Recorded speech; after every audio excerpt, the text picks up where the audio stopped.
제 남편은 제 가족의 생명을 담보로 위험한 도박을 벌였습니다. 결혼 6년 서로를 믿고 지켜왔다 생각했던 우리의 모든 시간은 한순간에 산산조각 났죠. 제가 그날 제 아버지의 병원비 문제로 그의 통장을 확인하지만 않았더라면 어쩌면 저는 영원히 그 파렴치한 배신을 알지 못했을지도 모릅니다. 100년 이야기의 사연을 시작하기 전에 구독과 좋아요를 눌러주시면 사연 라디오를 제작하는데 큰 힘이 됩니다. 그리고 어디에서 듣고 계신지 댓글로 남겨주세요. 한 분 한 분과 반갑게 인사 나누고 싶습니다. 그럼 오늘의 사연 시작합니다. 저는 30 후반의 평범한 직장인이었습니다. 남편과 결혼한 지 어느덧 6년 맞벌이를 하며 각자의 자리에서 최선을 다해 살았다고 생각했어요. 회사 일에 치여 바쁜 와중에도 퇴근 후엔 의뢰 집안일이 저의 몫으로 돌아왔고 주말이면 밀린 집안일을 해내느라 몸이 10개라도 모자랐습니다. 그래도 불평하지 않았어요. 남편이 열심히 일하고 저를 아껴준다는 믿음이 있었으니까요. 그 믿음 하나로 고된 하루하루를 버텨냈습니다. 결혼 초부터 저희 부부의 돈 관리는 남편이 도맡아 했습니다. 남편은 제가 재테크의 젬병이라며 자신은 어릴 때부터 용돈 관리도 철저하게 하고 금융 지식도 빠삭하니 믿고 맡기라고 했죠. 저는 그래, 나보다 꼼꼼한 사람이 하는 게 낫지 않은 생각으로 별다른 의심 없이 남편의 말을 따랐습니다. 매달 월급이 들어오면 일정 금액을 생활비 계좌로 옮겨두고 나머지는 남편이 관리하는 공동 통장으로 보냈어요. 명세서도 꼬박꼬박 확인하고 매달 가계부를 쓰는 저와 달리 남편은 늘 다 알아서 하고 있으니 걱정 말라는 말로 저를 안심시켰죠. 저는 그때마다 고개를 끄덕이며 역시 우리 남편이 든든하구나 하고 생각했습니다. 어쩌면 제 안일한 믿음이 이 모든 비극의 씨앗이었을지도 모른다는 생각에 지금도 가슴이 미어집니다. 시간은 흘러 결혼 6년 차에 접어들었을 무렵 저에게 청천벽력 같은 소식이 찾아왔습니다. 평소 건강하시던 친정아버지께서 갑작스럽게 쓰러지신 겁니다. 병원에서 검사를 받아보니 급하게 수술을 받아야 한다는 진단이 나왔어요. 말 그대로 마른 하늘의 날벼락 같은 소식이었죠. 저는 앞이 캄캄해졌지만 이내 정신을 수습하고 수술 준비를 시작했습니다. 다행히 아버님의 상태가 아주 위급한 건 아니었지만 그럼에도 불구하고 꽤 큰 수술이라 수술비와 입원비, 회복기간 동안의 간병비까지 생각하면 만만치 않은 금액이 필요했습니다.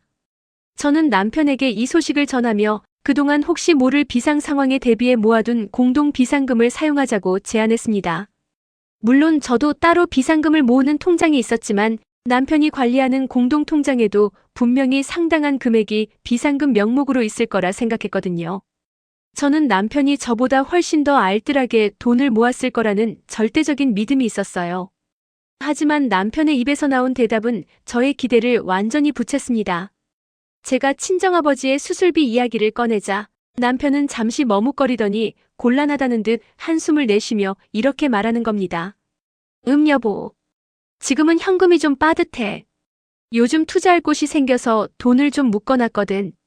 비상금도 생각보다 많이 모여있지 않아. 저는 그 순간 제 귀를 의심했습니다. 빠듯하다니요? 우리 부부는 맞벌이를 하며 꽤 괜찮은 수입을 올리고 있었고 불필요한 지출은 최대한 줄이며 허리띠를 졸라매왔습니다. 비상금은 분명 몇 천만 원 단위로 쌓여있을 거라 생각했는데 현금이 빠듯하다는 말은 도저히 이해가 가지 않았어요. 게다가 투자할 곳이 생겨서 돈을 묶어놨다고요? 저는 남편이 어떤 투자 활동을 하고 있는지 전혀 들은 바가 없었습니다. 머릿속이 온통 의문부호로 가득 찼죠. 그러나 친정아버지 수술이라는 급한 불을 끄는 것이 우선이었기에 저는 일단 제 개인 비상금으로 아버님 수술비를 충당하기로 했습니다. 그때까지만 해도 설마 했던 불길한 예감은 그저 일시적인 걱정에 불과할 것이라고 애써 스스로를 다독였습니다. 제 눈앞에 펼쳐질 진실이 얼마나 처참할지 상상조차 할 수 없었으니까요. 친정아버지 수술은 무사히 끝났지만 남편의 수상한 대답은 제 마음 한구석에 깊은 의심의 씨앗을 심었습니다. 수술비 때문에 당장은 정신 없었지만 일이 어느 정도 마무리되자 남편의 말이 자꾸만 머릿속을 맴돌았어요. 현금이 빠듯하다니 도대체 무슨 일이지? 저는 그날 이후 잠을 제대로 이룰 수 없었습니다. 남편이 평소와 다름없이 회사에 가고 퇴근하고 돌아와 저녁을 먹는 일상 속에서도 제 눈에는 그의 어딘가 모르게 불안해 보이는 시선과 억지로 꾸며낸 듯한 미소가 계속 거슬렸습니다. 며칠 밤낮을 고민한 끝에 저는 결국 남편 몰래 공동 통장 내역을 확인하기로 결심했습니다. 제 명의로 된 통장이었기에 인터넷 뱅킹으로 쉽게 접속할 수 있었죠. 심장이 쿵쾅거렸습니다. 왠지 모를 두려움과 함께 아무 일도 아닐 거야. 내가 오해한 거겠지 하고 애써 스스로를 달랬습니다. 하지만 로그인 버튼을 누르는 순간 손끝이 차갑게 식어가는 것을 느꼈습니다. 화면 가득 펼쳐진 통장 내역을 하나하나 살펴보기 시작했습니다. 처음에는 제가 기억하는 대로 생활비 지출과 월급 입금 내역이 보였습니다. 그러다 어느 순간 제 눈을 의심할 만한 기록을 발견했습니다. 출금 5호 거래소 이체. 그것도 한두 번이 아니었습니다. 매달 불규칙한 간격으로 때로는 몇십만 원, 때로는 몇백만 원씩, 심지어는 1,000만 원에 가까운 금액이 남편 명의의 코인 거래소 계좌로 빠져나가고 있었습니다. 제가 알지도 못하는 사이 우리 부부의 공동자금이 남편의 개인 투자 계좌로 수없이 이동하고 있었던 겁니다. 금액을 합산해보니 무려 수천만 원에 달하는 돈이 공동통장에서 사라져 있었습니다. 손끝이 부들부들 떨렸습니다. 배신감과 함께 등골이 오싹해지는 기분이 들었습니다. 남편이 돈 관리는 내가 더 잘한다며 자신만만하게 말했던 모든 순간들이 주마등처럼 스쳐 지나갔습니다. 저를 믿고 맡겼던 제 어리석음이 너무나 후회스러웠습니다. 제 친정아버지의 수술비 때문에 발을 동동 구르던 저에게 현금이 빠듯하다고 말했던 그 남편의 얼굴이 떠올랐습니다. 그 뻔뻔하고 거짓된 얼굴을 떠올리니 심장이 칼로 베이는 듯한 고통이 느껴졌습니다. 이 배신감을 어떻게 감당해야 할지 막막했습니다. 저는 차마 더 이상 통장 내역을 들여다볼 수 없었습니다. 그저 허망하게 컴퓨터 화면만 응시하고 있었습니다. 그때 퇴근하고 돌아온 남편이 제 옆으로 다가왔습니다. 그는 평소처럼 환한 얼굴로 저에게 인사를 건넸지만 제 눈에는 그저 가증스럽게만 느껴졌습니다. 저는 애써 아무렇지 않은 척 연기하며 통장 내역을 닫고 남편에게 물었습니다. 여보, 요즘 코인에 관심 많아? 혹시 따로 투자하는 거 있어? 남편은 순간 얼굴에 당황한 기색이 스치더니 이내 능청스럽게 웃으며 말했습니다. 응? 무슨 소리야? 별거 아니야. 그냥 요즘 코인 시장이 좋다고 하길래 재미삼아 소액으로 잠깐 해본 거야. 돈 좀 굴렸다가 다시 공동 통장에 넣어두려고 했어. 여보도 알잖아. 내가 돈 관리 얼마나 철저하게 하는지. 남편의 말을 듣는 순간 제 심장은 차가운 얼음덩이가 되는 것 같았습니다. 소액으로 재미삼아라고요? 수천만 원이 사라졌는데? 그는 저를 바보로 아는 걸까요? 하지만 저는 여기서 더 이상 따져 묻지 않았습니다.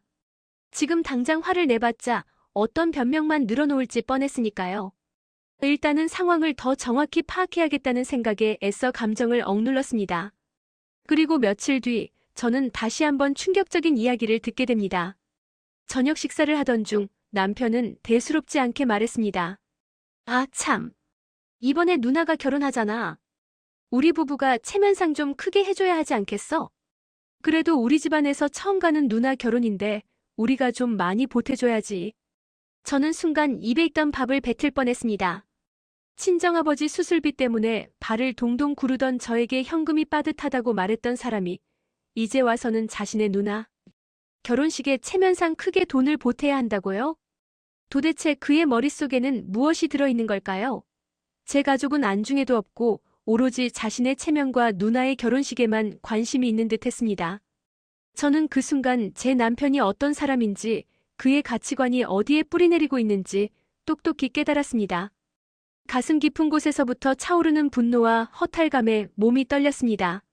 이 남자의 이기심과 무책임함은 제가 상상했던 그 이상이었습니다. 하지만 저는 또다시 아무 말도 하지 않았습니다. 다만 제 속에서 끓어오르는 감정들을 차갑게 식히며 한 가지 결심을 굳혔습니다. 이제부터 나는 남편의 진정한 본 모습을 지켜보리라. 이 사람이 도대체 어디까지 뻔뻔해질 수 있는지 그의 바닥없는 이기심의 끝을 직접 확인하리라. 그리고 그에 대한 대가를 치르게 해주리라. 제 마음속 깊은 곳에서 차가운 복수의 불꽃이 피어나기 시작했습니다. 남편의 뻔뻔한 제안을 들은 이후로 저는 일부러 아무 말도 하지 않았습니다. 평소와 다름없이 행동하려고 애썼죠. 아침에 남편이 출근할 때 인사를 하고 저녁에는 함께 식탁에 마주 앉아 시시콜콜한 이야기를 나눴습니다. 하지만 제 마음속은 완전히 다른 세상이었습니다. 남편의 모든 말과 행동이 거짓으로 보였고 그의 눈빛에서는 진정성이라고는 찾아볼 수 없었습니다. 마치 투명한 유리벽 하나를 사이에 두고 그를 바라보는 듯한 기분이었습니다. 저는 그 유리벽 너머에서 남편이 도대체 어디까지 뻔뻔해질 수 있는지, 그의 이기심의 바닥이 어디인지 차갑게 지켜보기로 결심했습니다. 매일 밤 남편이 잠든 후면 저는 조용히 노트북을 열었습니다. 그동안 제가 무심코 넘겨왔던 공동통장 내역과 신용카드 사용 내역, 그리고 남편이 사용했던 거래소 계좌의 입출금 기록까지 샅샅이 파고들었습니다. 저는 차분하게 모든 자료를 정리하고 분석했습니다.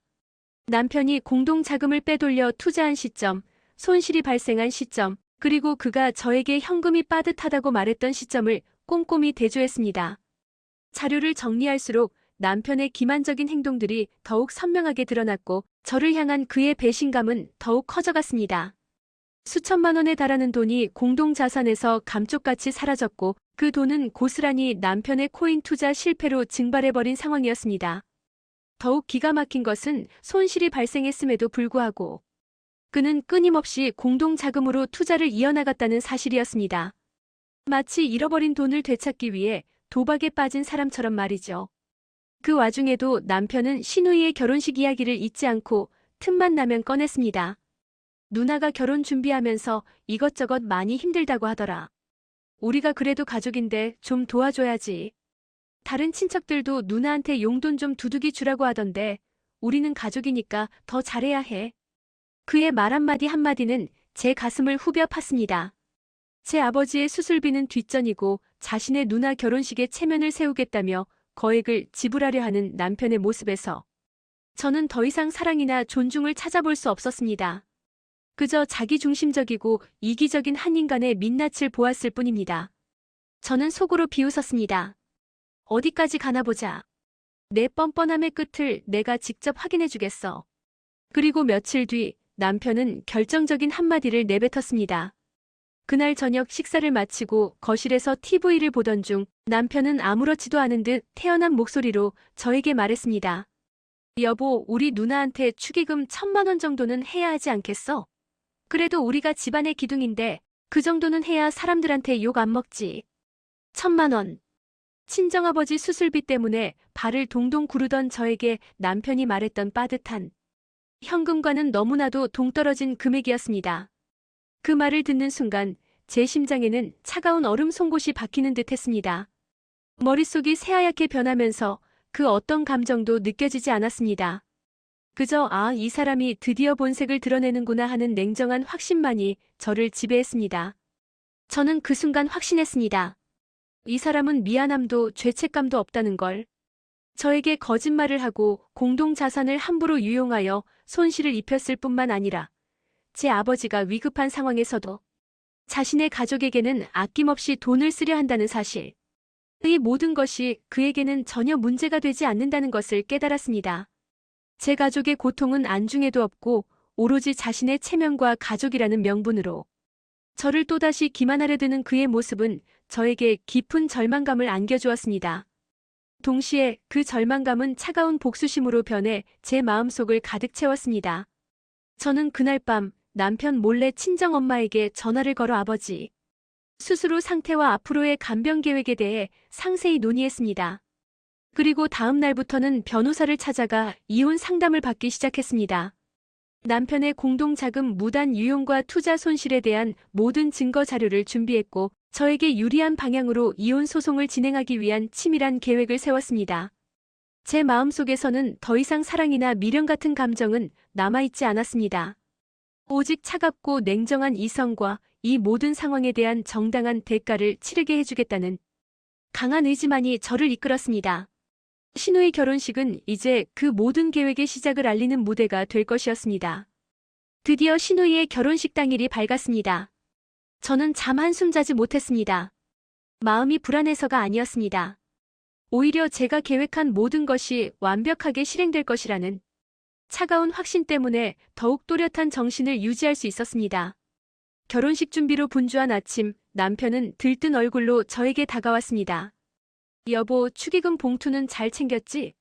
그래도 우리가 누나한테 해주는 건데 사람들 이목도 있고 하니까. 남편은 끝까지 저에게 확인을 하며 자신의 체면을 신경 쓰고 있었습니다. 저는 속으로 냉소를 머금었지만 겉으로는 아무렇지 않은 듯 미소 지으며 대답했습니다. 걱정 마. 내가 미리 다 준비해뒀어. 봉투도 예쁘게 만들었고 절대 당신 체면 구길 일은 없을 거야. 저는 남편에게 미리 준비해둔 축의금 봉투를 건넸습니다. 남편은 제가 건넨 봉투를 확인하지도 않고 그저 제가 준비해뒀다는 말에 안심한 얼굴로 씩 웃었습니다. 그리고는 봉투를 소중히 자켓 안주머니에 넣고 하객들을 맞으러 예식장 입구로 향했습니다. 그의 해맑은 미소를 보니 제 속에서 끓어오르는 차가운 분노를 간신히 억눌러야 했습니다. 그래, 실컷 웃어둬. 그 미소가 곧 산산조각 날 테니. 결혼식은 정신없이 흘러갔습니다. 남편은 시종일관 환한 얼굴로 하객들에게 인사를 건네고 친척들과 농담을 주고받으며 행복해 보였습니다. 저는 그 모습을 보면서도 아무런 감정을 느끼지 못했습니다. 그저 이 모든 연극이 언제 끝날지, 제가 계획한 대로 모든 것이 진행될지 냉정하게 지켜볼 뿐이었습니다. 신랑 신부가 퇴장하고 모든 식이 끝난 뒤 피로 연장으로 향하는 길에 남편은 저에게 어깨동무를 하며 말했습니다. 역시 우리 여보밖에 없어. 덕분에 누나 결혼식 잘 치렀다. 다들 우리가 축의금 제일 많이 한 줄 알더라. 저는 그 말에 아무 대답도 하지 않았습니다. 그저 희미하게 웃어 보였을 뿐입니다. 그리고 잠시 후 제 예상대로 시누이 쪽에서 연락이 왔습니다. 남편의 핸드폰 벨소리가 울렸고 화면에는 누나라는 이름이 선명하게 떠 있었습니다. 남편은 의기양양한 얼굴로 전화를 받았습니다. 누나. 결혼 축하해. 응? 무슨 실수? 무슨 소리야? 남편의 얼굴에서 환한 미소가 사라지고 점차 당황과 혼란, 그리고 불신으로 물들기 시작했습니다. 그의 눈동자는 불안하게 흔들렸고 저를 힐끗 쳐다보는 시선 속에는 혹시 내가 하는 의심이 가득했습니다. 저는 그저 아무 말 없이 남편의 변화하는 표정을 지켜봤습니다. 잠시 뒤 남편은 어두운 얼굴로 전화를 끊었습니다. 그리고는 저에게 따지듯이 물었습니다. 여보, 도대체 무슨 짓을 한 거야? 누나가 전화와서 난리잖아. 봉투 안에 돈이 왜 이것밖에 없어? 저는 여전히 차분한 목소리로 남편에게 물었습니다. 봉투 안에 뭐가 들어있던데? 당신이 그렇게 자랑스럽게 건넨 축의금 봉투 말이야. 남편은 말을 잇지 못하고 저를 노려봤습니다. 그의 얼굴은 이제 새빨개졌다가 이내 창백하게 질리기 시작했습니다. 그의 눈빛은 분노와 함께 알 수 없는 두려움으로 가득했습니다. 그 봉투 안에 당신이 친정아버지 수술비로 쓰겠다며 미뤘던 그 금액과 정확히 똑같은 액수의 소액만 들어있었어. 기억나? 지금은 현금이 좀 빠듯해라고 말했던 그 금액. 딱 그만큼만 들어있었어. 제 말이 끝나자 남편의 얼굴은 하얗게 질렸습니다. 그는 아무 말도 하지 못하고 저를 멍하니 바라볼 뿐이었습니다. 그의 눈빛은 공포와 함께 모든 것을 들켜버린 사람의 절망으로 가득했습니다. 저는 그의 침묵을 기회 삼아 차갑고 냉정한 목소리로 모든 것을 폭로하기 시작했습니다. 이게 다 내가 지난 몇 주 동안 당신 몰래 정리한 자료들이야. 저는 미리 준비해둔 서류 뭉치를 남편 앞에 던지듯이 내려놓았습니다. 그 안에는 제가 밤새워 정리한 공동통장 내역, 남편 명의의 증권계좌 입출금 기록, 그리고 그의 투자 손실 내역들이 꼼꼼하게 정리되어 있었습니다. 모든 증거는 차고 넘쳤습니다. 당신은 우리 공동재산을 당신 마음대로 빼돌려 도박 같은 코인 투자를 했고 수천만 원을 날려먹었어.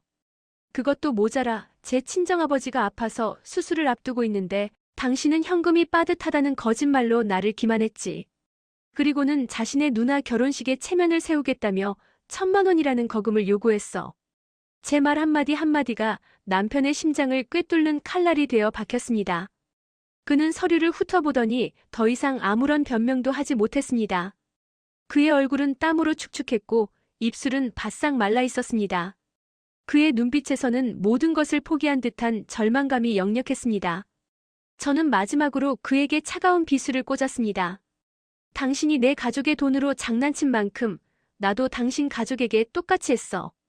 내가 내 아버지의 고통을 무시하고 내 욕심을 채웠듯이 나도 내 체면과 내 가족의 기쁨을 무시하고 내게 똑같은 모욕감을 돌려줬을 뿐이야. 남편은 그 자리에서 그대로 주저앉았습니다. 그의 얼굴은 마치 모든 피가 빠져나간 것처럼 창백했고 그의 눈동자에는 더 이상 어떤 빛도 찾아볼 수 없었습니다. 그는 아무 말도 하지 못하고 그저 저를 멍하니 바라볼 뿐이었습니다. 그 모습은 흡사 영혼이 빠져나간 빈 껍데기와 같았습니다. 제가 지난 몇 주 동안 품었던 모든 분노와 배신감이 그 한마디에 담겨 터져 나왔습니다. 속 시원하면서도 동시에 깊은 허탈감과 함께 이 모든 것이 결국 이렇게 끝을 맺는구나 하는 슬픔이 밀려왔습니다. 그날 밤 남편은 단 한마디의 변명도 사과도 하지 못했습니다. 그저 넋이 나간 사람처럼 거실에 주저앉아 있을 뿐이었죠. 저는 그런 남편을 뒤로하고 조용히 짐을 싸기 시작했습니다. 옷가지 몇 벌과 제게 소중했던 물건들만 챙긴 뒤 결혼 생활 6년간 함께했던 그 집을 뒤로하고 친정으로 돌아갔습니다. 더 이상 그와 같은 공간에서 숨쉬는 것조차 고통스러웠으니까요. 친정으로 돌아온 저는 곧바로 이혼 소송 절차를 밟았습니다. 제가 미리 준비해두었던 모든 자료, 즉 공동재산 무단 유용 내역, 남편 명의 증권 계좌의 투자 기록, 그리고 손실 내역 등은 결정적인 증거가 되었습니다. 변호사는 저의 자료를 보더니 이 정도면 충분하다며 자신감을 내비쳤습니다. 재판 과정에서 남편은 제가 내민 증거들 앞에서 아무런 반박도 하지 못했습니다. 그는 모든 것을 인정할 수밖에 없었고 결국 법원에서는 남편의 공동재산 유용 사실과 투자 실패로 인한 손실이 명백하게 인정되었습니다. 소송 결과 저는 남편의 귀책 사유를 인정받아 대부분의 재산을 위자료로 돌려받을 수 있었습니다. 결혼 생활 동안 제가 벌었던 돈, 그리고 그가 부당하게 빼돌려 손실을 입혔던 공동자금에 대한 보상까지 모두 포함된 금액이었습니다. 비록 마음의 상처는 돈으로 보상받을 수 없었지만 그래도 최소한의 물질적인 위로는 받을 수 있었습니다. 반면 남편은 투자 실패로 인한 엄청난 빚만 떠안게 되었습니다. 그가 저 몰래 진행했던 투자는 이미 회복 불능 상태에 빠져 있었고 재판 과정에서 드러난 손실액은 상상을 초월했습니다. 게다가 위자료까지 지불해야 하는 상황에 처하면서 그는 그야말로 빈털터리가 되고 말았습니다. 그의 명의로 되어 있던 얼마 안 되는 재산마저도 빚을 갚는 데 사용되었고 그는 회생 불가능한 나락으로 떨어졌습니다. 시댁 식구들의 반응도 예상과 다르지 않았습니다. 신우의 결혼식에서 벌어진 축의금 사건은 이미 친척들 사이에서 소문이 파다하게 퍼져 있었고 남편이 저 몰래 공동재산을 유용하여 투자를 했다가 모두 날려먹었다는 사실까지 알려지면서 시댁은 발칵 뒤집혔습니다. 시부모님은 괜히 욕심부리다 집안 망쳤다며 남편에게 등을 돌렸고 시누이마저도 너 때문에 내 결혼식 망칠 뻔했다며 그를 비난했습니다. 그렇게 남편은 가족들에게까지 외면당하며 철저하게 고립되었습니다. 저는 이혼 후 새로운 삶을 시작했습니다. 그동안 잊고 지냈던 저만의 행복을 찾아가기로 결심했죠. 비록 가슴 한구석에는 깊은 상처가 남아있었지만 더 이상 과거에 얽매이지 않고 미래를 향해 나아가기로 마음먹었습니다. 이제 더 이상 누군가의 거짓말이나 배신에 아파하지 않을 수 있게 되었습니다. 마지막으로 저는 이렇게 말하고 싶습니다. 복수하려던 건 아니에요. 물론 순간적으로 치밀어 오르는 분노와 배신감에 휩싸이기도 했죠. 하지만 그건 복수가 아니라 그저 제가 당한 만큼만 돌려주고 싶었던 거예요. 누군가에게 상처를 주면 그 상처는 결국 자신에게 되돌아온다는 것을 그에게 알려주고 싶었을 뿐입니다. 그리고 무엇보다 제가 제 자신을 지키기 위한 최선의 선택이었다고 생각해요. 이제 저는 더 이상 과거에 얽매이지 않고 저만의 빛나는 미래를 향해 나아갈 거예요. 이 사연이 여러분의 마음에 닿았다면 사랑하는 가족, 친구에게도 전해주세요. 누군가에게는 오늘의 사연이 큰 위로가 될지도 모릅니다. 구독과 좋아요, 그리고 어디서 보고 계신지 댓글로 인사 남겨주세요. 오늘도 함께 해주셔서 감사드립니다.